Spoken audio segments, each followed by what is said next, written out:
Today we are going to focus largely on the comparison between the two very big data companies, Palantir and Snowflake. There are three key questions that comes to everyone's mind. That are these two companies really competition to each other?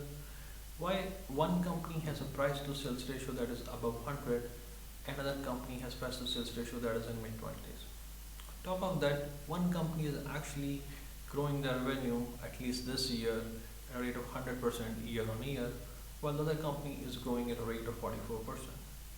While all these numbers are pretty impressive, there is still a lot of differentiation that goes into the analysis of these two companies and how people look for them. Now, when we call for people, there are three actually key categories we are going to analyze. The one is that how media or the finance analysts actually look at them. The second is how retail investors are looking at them. And the third is the most important, how their clients or the industrial settings actually looking at them. So let's move forward.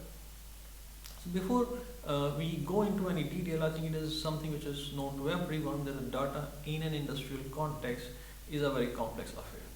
We'll keep it in silo because of different cultural context, power dynamics, lack of trust, and sometimes they don't even realize that sharing of data can be helpful, which creates a lot of complexity for the industry to extract value out of this data. Now, as we know that companies are moving and talking about something what we call like the big data OS. Okay. Now, this is where the first change starts happening, where we start looking at how these two companies are different.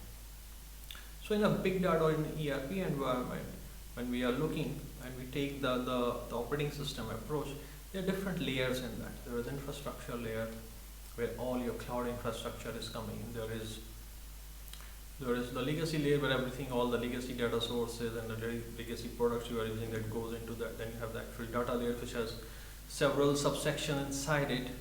On top of that you have API layers, you have microservices, business apps, you have DevOps, CI/CD, which is continuous integration, continuous delivery. You have cyber security, you have API management, you have site reliability, and a lot of things that comes along with it. Now, if you're looking for core offerings, Snowflake core offering is within data layers. When you're looking for Palantir core offerings are across several layers, which includes data layer, which includes the microservices and apps that comes with it. It also includes some sort of CI/CD in form of Apollo, cyber security, and in terms of site reliability and other factors. So, looking end to end, the Palantir has a larger set of offering or larger products that can actually be deployed or given to clients related to Snowflake. The question is, does it necessarily result in any sort of strategic advantage, and does people realize it? Because when we are looking at numbers, we see that Snowflake is richly valued and their revenue is actually growing faster. So let's take a step back and let's see that how these two companies actually define themselves. So now if you see Snowflake define as of today itself as a data cloud company, and it says it provides you the critical workload that you require to power your business apps and your organization. Now this is very important that how company is defining itself. If you go back few years, you will see that Snowflake used to define itself as a data warehouse company, and over the time it changes to data platform and data cloud, but they are saying it very clearly that they are a data cloud company, and their focus is how they can simplify and create value, that how the data workload is managed across an organization. Now it is very different when you compare it with Palantir. The key strategic positioning Palantir described to the market is software defined data integration. That means that you build the data pipelines quite in a very automated way. You can have an ontology on top of it, you can run the simulations on top of it, you can have a lot of business apps on top of it, you can run different simulation on top of it, you can have a very well defined CI/CD based on Apollo on it.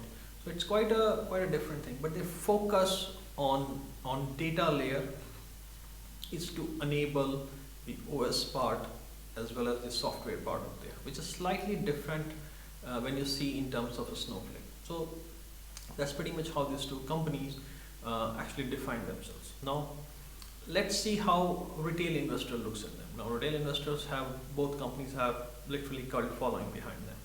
People see Palantir and people say Palantir is going to be the next Tesla, the next trillion-dollar company, and they keep on going on top of that. Palantir has a very large following in terms of people looking, the solutions they are putting, the work they have done for COVID-19. To understand the next part of comparison, there is one word which I would like to elaborate, because that is critical, how these two companies are different and why their results are so different. This is one of the terms I often use is do-it-yourself digital transformation. What does it mean is that an organization tries to build their own micro apps, their own microservices, their own data platforms, and they try to do it in a certain way where they can create a value for their customers or for themselves, which is on par with what of the shelf solutions and their peers are doing. Now here is a catch. In most of the legacy organizations, the IT has been a support function. IT was never part of core business, which means that people in traditional IT organizations under the legacy industries, they don't know how the core business is run, they don't have the power. Which means that now when you are giving more authority and more power to IT teams, it makes a lot of people uncomfortable in other part of the company. In addition to that, people are hiring a lot of people coming from AWS, Amazon, Microsoft, and these people are traditionally coming from a software companies where they were building products. So they come with the mindset of building products. So when the companies decided to go overnight for a digital transformation, especially pushed by COVID, they kind of gave more power to IT, who has limited understanding in terms of like how the business is run, as well as they got a lot of these people inside the company who came from an idea, who came from an environment where the idea was always to build products. So this is why a lot of companies fall into this trap where they are trying to build a lot of things inside. They invest a lot of precious resources on that, people put time on that, and still it's a kind of a euphoric phase. At this point, I believe that we are in the end of this honeymoon phase, because senior management is asking now that where is the value, where the dollars are coming from. Gartner reported in the past that most of these solutions, they quoted a number like 85% has a high chance of failure. And even the solution that succeed, it has quite limited competitive advantage, or sometimes even not. Now here is the advantage for both companies, for Snow and Palantir, in this kind of environment. For Snow is, because it only plays in data layer, that means it can be adopted in an organization which is in a messy state without making a lot of change, and it kind of starts the cleanup work around it. It doesn't create value, it creates the data layer and the environment over which value can be created, which means that Snow needs other partners to come and play with it. And this is where it shines. If you look on the paper exercise, sometimes people say that it doesn't have a lot of advantage. Okay. But when you start talking to their customers and how they do different things, you realize people really like them. I mean, if you listen their podcast and listen to their customers, and one of the terms they always use is that how their work processes were simplified using Snowflake. So the core value that they are creating for their customers, that the data layer handling or the data cloud platform is quite a messy affair. They are simplifying it. They are helping their clients to understand that you need to make minimum decisions. You can make it as elastic as possible. You can scale it as fast as possible. So they are saving a lot of money and they're making their life simple. And that's what a lot of their clients actually combine. And they say, okay, yeah, this is why we use the Snowflake. And it's quite a value. While Palantir is very different in this regard. What Palantir says is that we give you a finished product. That means you don't have to worry about going and working all these business apps and things together, working with 5 different contractors. You take a finished product and you pretty much build on that. Palantir core value to the industrial customer is time to value. That means if you go with Palantir, the time you take to deliver a solution is quite short. The Snowflake value to its customer is the simplicity and the lack of change management. That means you can throw it in any kind of messy situation, and you don't have to throw a lot of other components out. It can go and sit in between and try to simplify the data pipelines and try to improve on it. So this is a very different proposition that both companies as of today are having. So there are a lot of reports we read, we can talk about a lot of benchmarks, but to be fair, the benchmarks are pretty useless at this particular stage. We are still in the very early part of digital transformation, where people are still figuring out how to leverage the value out of data. So a lot of time the benchmarking is done between a group of losers at times. So everyone is as bad, and just people are just trying to find that who is not as bad as their comparison. There are very few companies actually who are starting to take digital transformation at a whole different level. Some of these companies definitely come from Silicon Valley, and some of these companies have used data transformation, digital transformation in general for a very long time. Okay, and when they use it in a very unconventional way. So now going back, like where Snow is playing in a data layer in the 9 or 10. So going back, so where Snow is playing in the data layer. It's trying to make life simple for its customer and try to help them with a framework where they have to make very few choices to get their business running. Where does Palantir play? Palantir play in terms of data layers, microservices, the apps, the cybersecurity, the CI/CD, in terms of site reliability, and there are a few other things. And what it's trying to do for its customer, it is telling their customers that you take a finished product, you don't have to go and fall in the trap of do-it-yourself digital transformation. And our core value too is the time to value. That means we are providing one of the fastest way to reach to the solution. Okay, so this is how the two companies are fundamentally different. Now let's talk about what is the advantage of being Snow. Okay, like if a company is growing this fast, it's having so much praise from its customer, that means there should be some advantage. Now if you see Snow, first part is Snow is very market neutral and Snow is very political neutral. Okay, you never hear word about people like protesting against Snow, or like people saying something bad about Snow sitting on finance media channel. So I mean, the Snowflake really enjoy this kind of good press instead of bad press compared to Palantir. Another thing being Snow is that it's a solution that has low barriers to entry. That means your sales force has low time to maturity. That means if you're selling a solution which is $100,000 and you're going to a client organization, it is simpler to get buying done compared to a solution that is $1 million.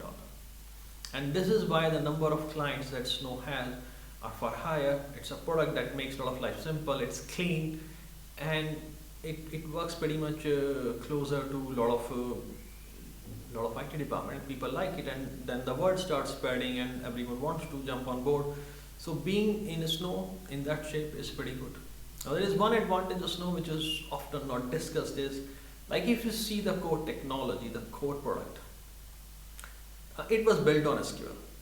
Now if you are building data cloud platform in last decade and you need to hire some data engineers, 90% of them have spent their career using SQL. And this is where actually some of the technologies that came in last decade were actually had trouble. So Snowflake choice of being on SQL, I think was a game changer for them, because a lot of people will buy things just for their own context, that yeah, we have used SQL, I think this is a simpler product, and it makes my life easy.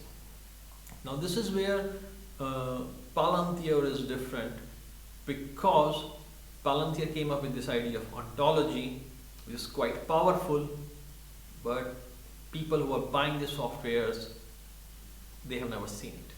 They have only read about it. So there is a sense of fear, or there is a sense of like, I don't want to sign on things that I don't know. So this unfamiliarity is as a kind of a barrier which Snow doesn't face that much, or almost nothing now, because it's being so popular as Palantir faces. So now let's move to the part, what is the advantage of being Palantir? So Palantir enjoys a very different set of advantage what Snow has. Palantir has been part of government project for a very long time. And as we are seeing, the governments are going to spend more and more. Palantir pretty much has a place on the table that how the policy related to procurement and software has to be defined. Literally, even Amazon and Microsoft doesn't have that kind of reach in the kind of products Palantir does, like as Palantir has. In addition to that, Palantir core value is time to value. That means if you are in a deep mess and time is of essence, you need to get something done. There is literally another solution that can match Palantir. As of today, it doesn't exist. So time to value, like we have seen it in the case of COVID, like when there was literally no time, there was no time to clean up the data pipelines. People just thrown everything to Palantir and how it managed the data for the, especially for the vaccine distribution, it was quite amazing. So Palantir having the key advantage you have with Palantir that you can literally attempt problems just using Palantir that you cannot do even by putting like 20 products together. Okay, so this is why it's quite a strong product that comes, and we have seen like how Gotham is used by US and its allies in a very complex kind of situations, and how Foundries be used in a company like British, like BP, like in Rio Tinto. We have seen the Airbus, Merck. We have seen some of the testimonial that comes from it. So advantage of being Palantir is the strength of the solutions, the time to value, and this is one package that can do a lot, which is very different from what Snow was doing. So the next part is, what is the disadvantage of being Snow? Now, like I said, Snow is a very smart company, how it deals and what kind of simple solution it does. It really addresses some critical pain points. Now the challenge Snow has on the ground is that you can make the best data cloud platform, but it's useless until and unless someone extract value out of it. And this is what Snow doesn't do as of today. So this is where Snow relies a lot on their partners. That means someone from the partner ecosystem has to come and build these apps, these DevOps, these cybersecurity put on top of it, where their clients and their customers can actually go and enjoy the value which Snow has created using its data engineering and data platform. Now, a lot of time, like we said, that you are putting a lot of these companies together. There are several challenges. These companies are of different shape and size. So for example, like if Snow is a $100 billion beast today and it is working with Dataiku, which is a $5 billion.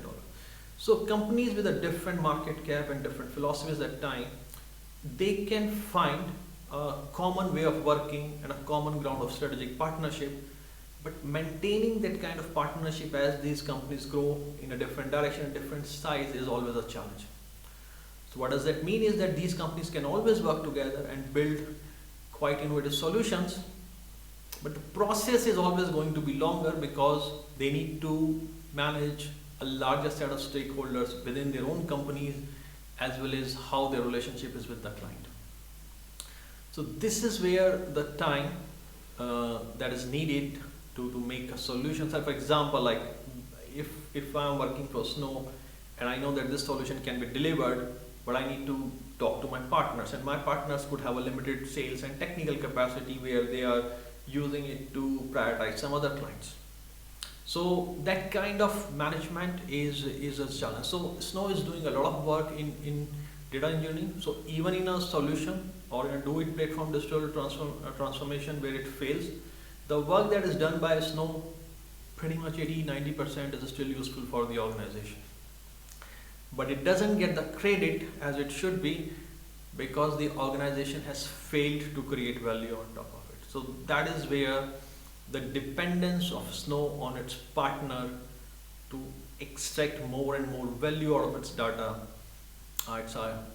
it's its key disadvantage moving forward. This is why I remember like the CEO in the April this year said that they want to move into vertical integration. Now, being a Snow, you cannot develop a product, uh, something like Palantir has, uh, in the time and space that is given. Okay. So there's strong likelihood that moving forward there is going to be a lot of inorganic growth. Where Snow is acquiring other companies or acquiring some of their partners to expand into other layers of big data OS, and these kind of things can be distracting. The company cultures can clash, how the fit is. So, and it is very wishful to assume that all the M&A activities that you are going to do are going to be successful. So that's where Snow has several disadvantages. Now let's talk about the disadvantage of being Palantir. One of the biggest disadvantage I have seen with Palantir is that when I go into industry and I talk to people about Palantir, a lot of time people say, oh, they are the consulting company that works with US government. So the brand awareness is a real challenge. Despite everything they do, I think the retail investor has a better brand awareness for Palantir than actually their customers have a lot of time. So customers who are using Palantir, they really like them. I haven't heard anything bad. I think the only complaint I have heard from one of the customer organization about Palantir is about its cost, and that came from its finance department, not from the users or from the CDO or CIO who deployed it.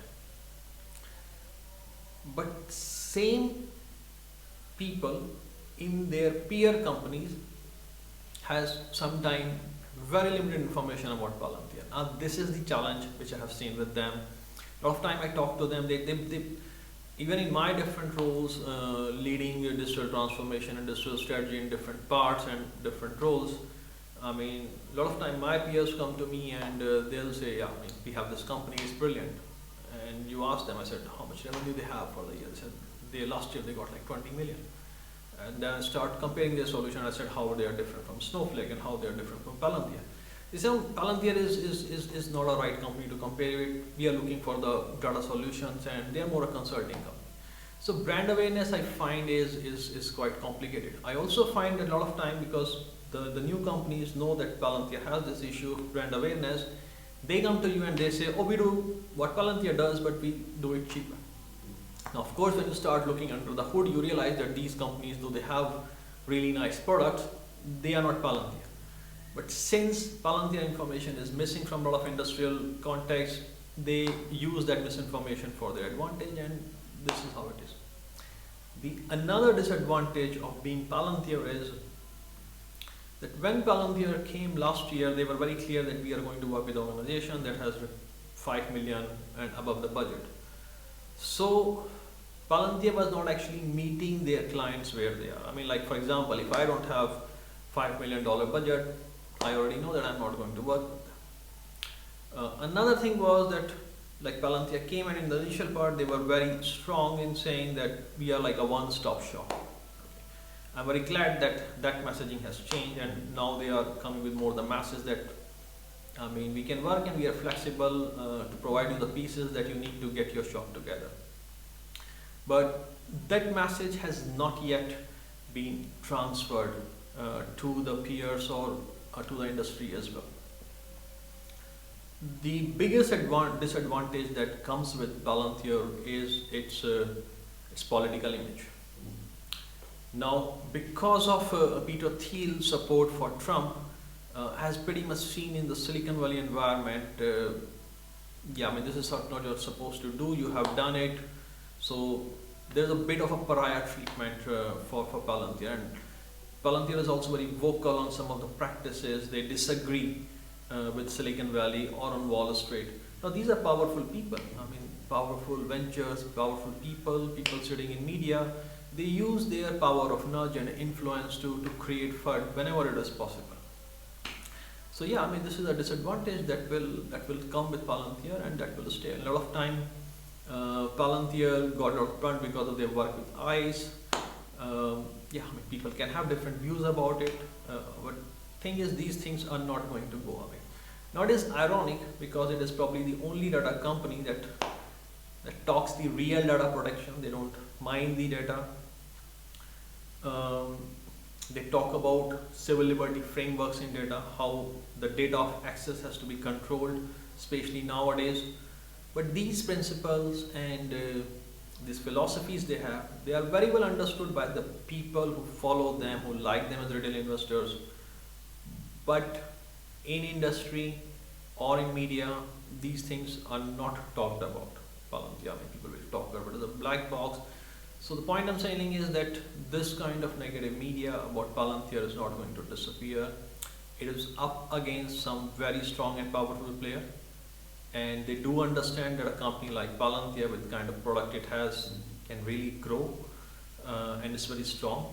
And if you cannot compete in terms of the product, there are other ways to compete. So that is one of the key disadvantage that comes of being Palantir. So now we have discussed these points. So let us go to some of our first question, that was, are these two companies actually competition to each other, or are they peers? I mean, what's the situation look like? So the answer for that is they are in implicit competition. And let me explain that. I mean, the term implicit is that partial dependence. So that means they are competing in a partial sense. So for example, if a company is struggling in digital transformation, one of the first challenge for them is, do they have a single source of truth? And if they do not have a single source of truth, the first challenge is always to get the single source of truth. Now, both Snowflake and Palantir can do that. Now, Snowflake has quite a robust solution when it comes to building data clouds. Palantir has its own ontology-based solution that it can pretty much deploy and get things running in a very short time. The value that is created after that, this is where Palantir shines related to Snowflake, but that's not what client is looking at this particular point. Client looks, I want to take one step at a time, and what I need today is single source of truth. I need a data cloud, and I don't have the expertise. I cannot commit in front of everyone that I don't have the expertise. So when I look at Snowflake, it gives me cost efficient, simpler solution where my personal weaknesses are not exposed, and I go for it. When I'm looking for Palantir, if problem is not strong or problem is not driven top down, like from a CEO and CIO, it is very difficult. The challenge what is happening here is that these two companies are coming from a very different point. That means Snowflake is approaching people in the senior to mid management a lot of time and kind of helping them to understand how they can bring back their derailed data cloud efforts, whatever they have made, without changing too many things. Palantir, as of today, if you look, the decision of deploying Palantir is pretty much the executive decision, that somebody high in the organization has to take the decision, that we have done enough work, enough research, and the kind of solutions we are looking, only Palantir can provide, and the organization has to fall in line of that. So that's where you will see that these two companies are competing for dollars, although in a different way, that clients are spending in terms of building their data platforms. So yes, they are competing in an implicit way. Okay. Now, when this competition is ongoing, what works for Snow and what works for Palantir?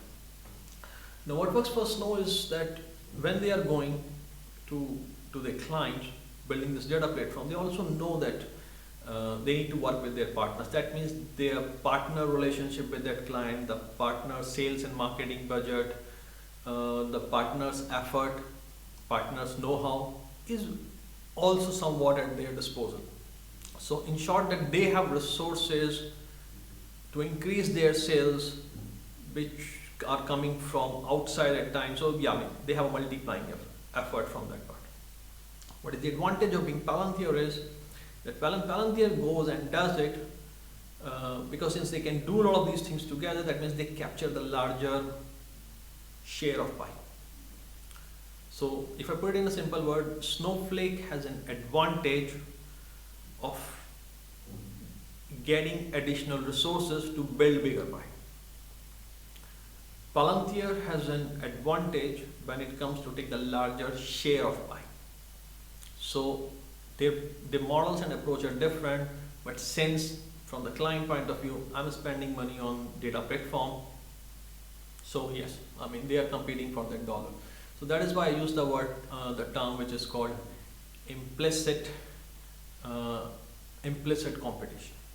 So now we go to the next part, and this part is and let me answer the third question first before I answer the second question, is that why Snowflake revenue is increasing 100% year on year and Palantir revenue is increasing around 45% year on year.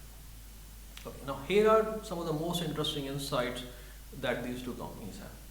So now we have discussed about the branding issues, that how client sees it. Now Snowflake has a simple, clean product that client understand that it will help them to simplify. It can help them to bring back some of the tedious digital transformation that is ongoing. The barriers to entry into the client side is actually not that high. And also they have a lot of sales support, like for example, if there is a partner which is building a business analytics app and they kind of make a sale to a client, the Snowflake does to the piggy right. So when you are looking on top of it, there is one thing which Snowflake has and Palantir doesn't have. Snowflake in a way is a quite a self-serving platform. That means if I need access to Snowflake today, yeah, I mean I can go and sign and I can have an access to Snowflake. That's it. I don't have to go through with a lot of things. I mean, if I'm a startup, there's a 30-day trial I can go and use. So a lot of these people, I mean, the timing, the easiness of self-servingness is quite unique actually. And when everyone is going after digital technologies and people want to stay platform agnostic, Snowflake is a very clean solution point of view. So the problem industry or people have, the Snowflake has a cleaner solution. Most important, the solution can be accessed faster. Now, when you take the case of Palantir, I think we have seen that how Palantir has expanded in terms of government business, and the commercial business is growing pretty fast, but it's still not 100% year on year. I mean, of course, they capture larger margins, so their operating margin and the overall position in terms of profitability is slightly or reasonably better than Snowflake. But still, when we are looking for price to sales, they are actually quite poorly valued compared to Snowflake, which is above 100, and they are nearly like 25 at times. Now, apart from all the FUD we discussed or the brand awareness issue, which definitely contribute to it, one of the challenge that we are seeing with Palantir is, like for example, when they released this recent video about the F Station startup incubator in France, there are only still 20 startups on Palantir. I mean, if I want to access Palantir today, I cannot access.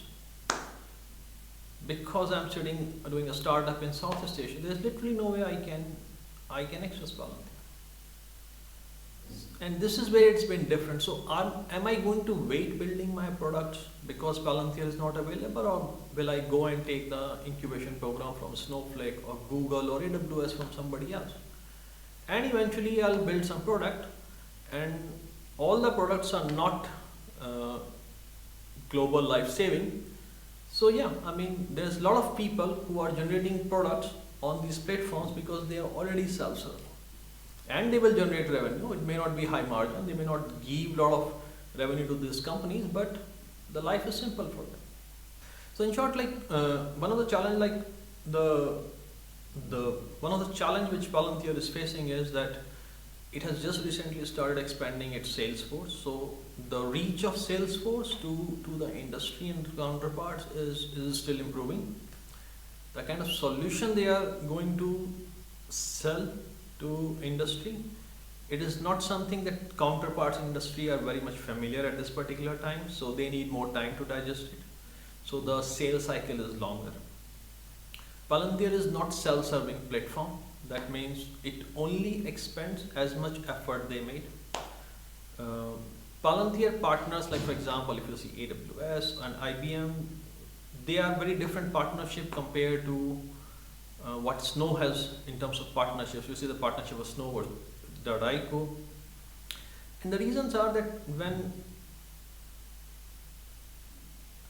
Palantir is still not able to use that kind of multiplying dollar effect what Snow is using from its partner.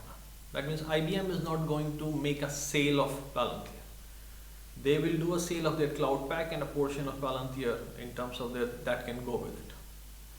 But when Snowflake is selling their data cloud, they actually sell .ico on top of it. Or when .ico is actually reaching some of the customers, they actually bring Snow with them. So this kind of multiplying effect is still missing in terms of Palantir. So this is one of the reasons that the growth in the revenue for Snowflake at this particular point is much higher relative to Palantir. And I don't see Palantir winning this race until they can expand their sales effort, they can improve on their brand awareness, and they can turn Palantir into a self-serving platform. I would never imagine a company to be a $1 trillion company in B2B space without having a self-serving platform, period. So despite being a big bull for Palantir, this is one of the big execution risks I always have on Palantir is that their growth is self-constrained. They are not able to grow faster than this for the reasons which are more internal to company than external to company. So now look at the third portion, which is more on the valuation part. See, whichever metrics you look, despite having both companies are so great, Snowflake has price to sales ratio of 100 and Palantir has around 25. So Snowflake is richly valued, and we discuss about it that there are certain things that are in Snowflake favors. For example, they do not face friction in Silicon Valley, they do not face friction in the analyst and mainstream community. They are pretty much political neutral, while Palantir has taken some sides on that part. Snowflake has no regional restrictions that which companies and countries it works or it doesn't work from that part. It has all the necessary component that what Wall Street loves. It has the name of Warren Buffett, CEO that really entertains them well, has a strong customer appreciation, and the growth numbers are good. So thinking from a point like when people review the growth companies and the tech sectors, the idea is always is the winner takes all. And when you take that approach as of today, the industry, mainstream media, or the overall investing community crowns Snowflake as a contestant or as a leading contestant in the big data OS who can take most of the value that is going to be created out of it. And that is one of the reasons it's been richly valued.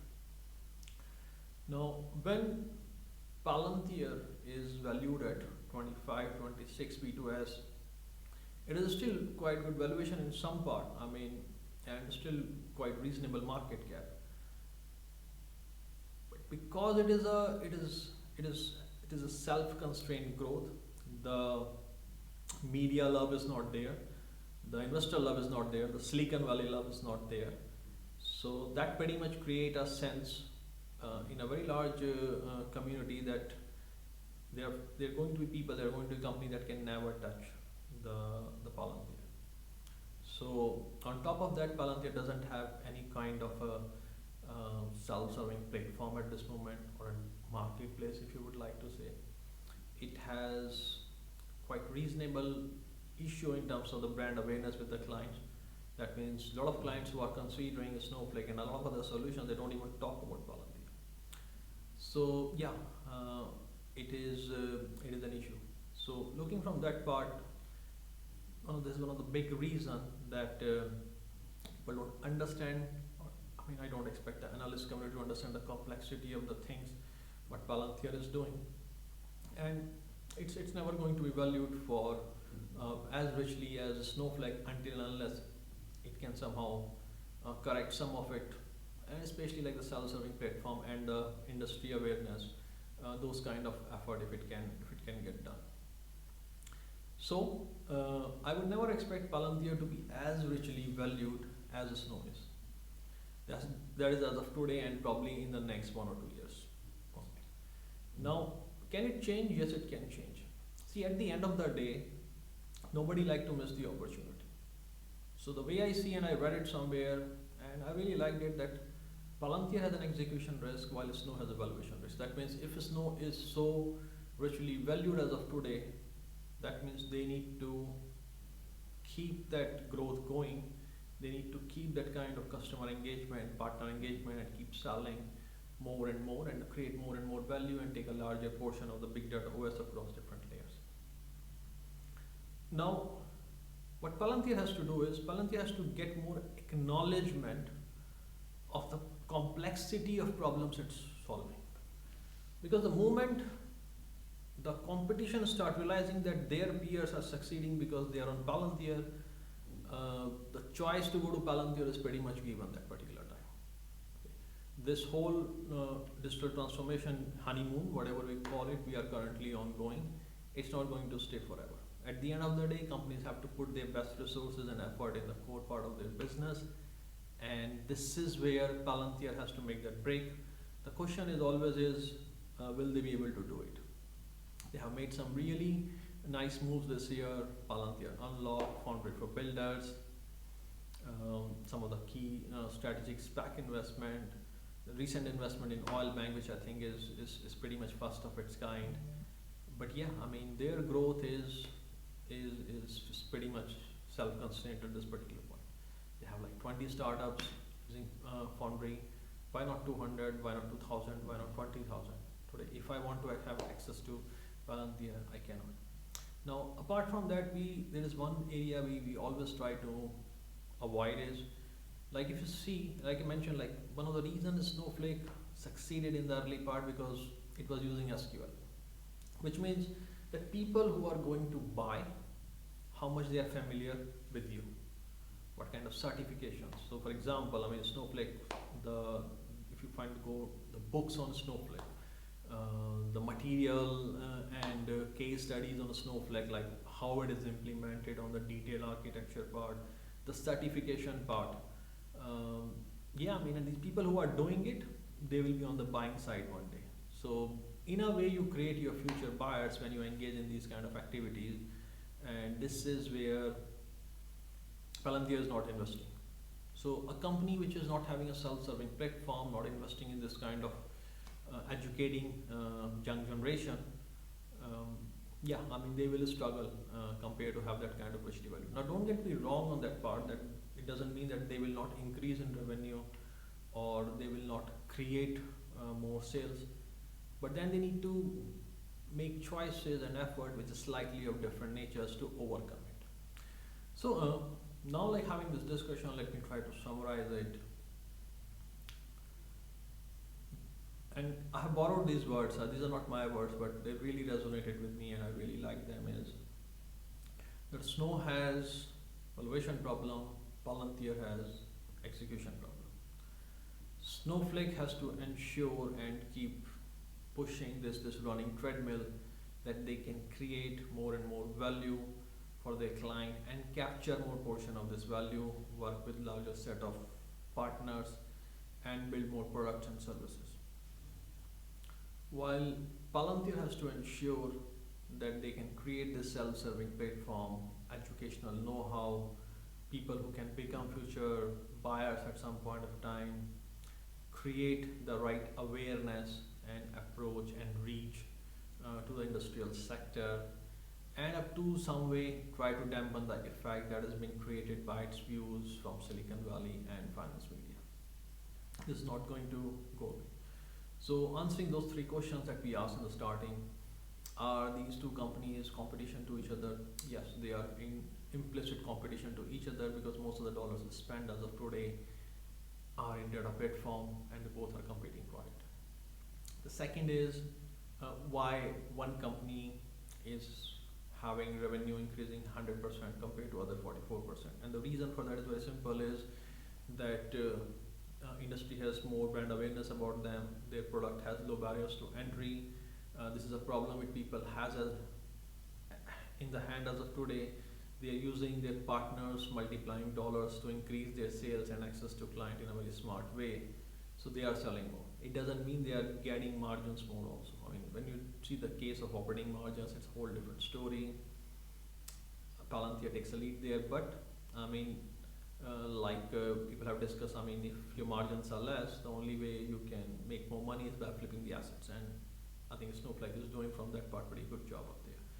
In terms of valuation, the same thing was back, is that one company has quite geopolitical neutral image, while other has a quite a polarized image when it comes for geopolitics in terms of views on society. And given the kind of environment we live today, it is difficult. On top of that, like I discussed, to me still the biggest differentiation in having that kind of valuation difference is how your clients actually see. People who are working with Palantir, they really like them. But what I've seen in a lot of industrial context, and when I'm talking to clients, and I see that discussion about Palantir is sometimes very tight-lipped. There's a kind of a culture in organization where they want to talk about it at times, and this is where I try to identify, like, and you take these people out on different settings like coffee and dinner, and then they say that, yeah, I mean, I was talking to one of their clients, they're really doing nice, but I don't know whether we can go with them at this particular point, given we are already in the middle of digital transformation, which has been running for a year or two. So these are the challenges which are not going to go away. The biggest is, it is one of the strongest platforms, there is no doubt about it. If it can somehow scale up their self-serving platform, that means it can really unleash the power of Foundry and Apollo to the whole community of people. For example, people like me who want to build some SaaS. Yeah, I mean, I just cannot use Palantir. I mean, probably I'll end up using a Snowflake. So these are the kind of things, like, there are so many people like me. I mean, at the end of the day, software development is not linked to the demography and the regional dominance of California. I mean, people and entrepreneurs are coming from all part of the world. So how can you help democratize the access to your technology? So at this particular point, do I see Palantir as undervalued in my opinion? Yeah, I mean, I believe that they'll be able to sort these things out, but it is an execution thing. That means they can fail as well.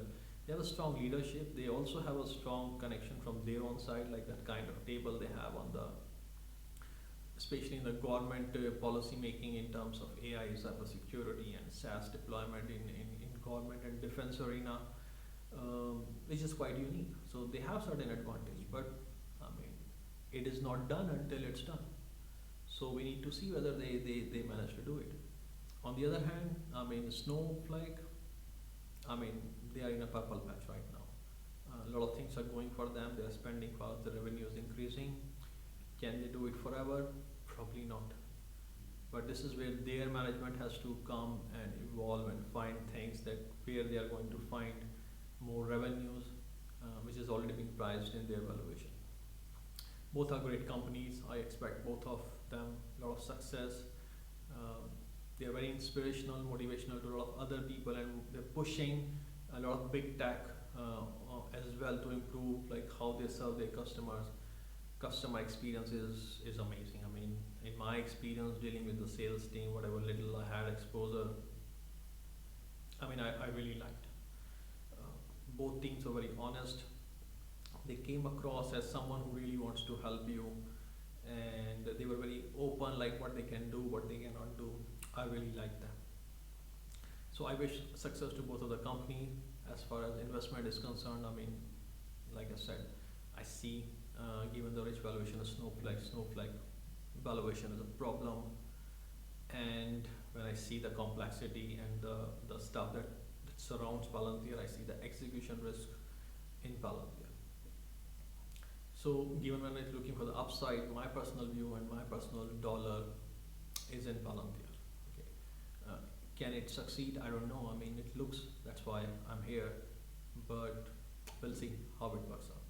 I hope some of my thoughts will actually help you to understand how do I see these two companies, Snow versus Palantir, having experience in industry, working on digital transformation, and having some interaction with their clients, and up to some extent with their sales teams in past. People in industry have very different view about both companies. About one company, they know a lot, or sometimes they expect them to do more than they actually can do. On the other hand, the other company, Palantir, they don't know that much, or they have a lot of misinformation or misbrand in their head that what it does and what it doesn't do. When we are looking for retail community, I think retail community has euphoria in different sectors or different parts for both of these companies. But I do believe that when it comes to Palantir, given the risk that comes or the challenges it is still facing, I think retail community still discounts it at time. And when it comes to Snow, I think they get overboard as well, because I mean it's still quite richly valued. When you are looking for finance, media, and analyst community, I think the bias is very clear that one company has a preferential treatment compared to other, and the reasons are quite clear. The geopolitical polarization of one choice, or one company has quite a neutral opinion about it, as well as the views it has shared. I mean, you need to see from this point of view, like Palantir's success will change a lot of things in technical community, and how business is done, and the influence of Silicon Valley in general. So there is going to be resistance around it, and these people are they are rich, they are big, they are influenced, and they will influence things. So again, anything I have said in this video are my personal thoughts, personal views, which I'm sharing because a lot of you have asked me in past about it. There are no financial advice, it's just for information and education purpose. Feel free to comment and let me know what would you like to hear next from my side in terms of strategy, industrial transformation, and some other investment ideas that I'm working on. Having said that, have a good day everyone. Goodbye.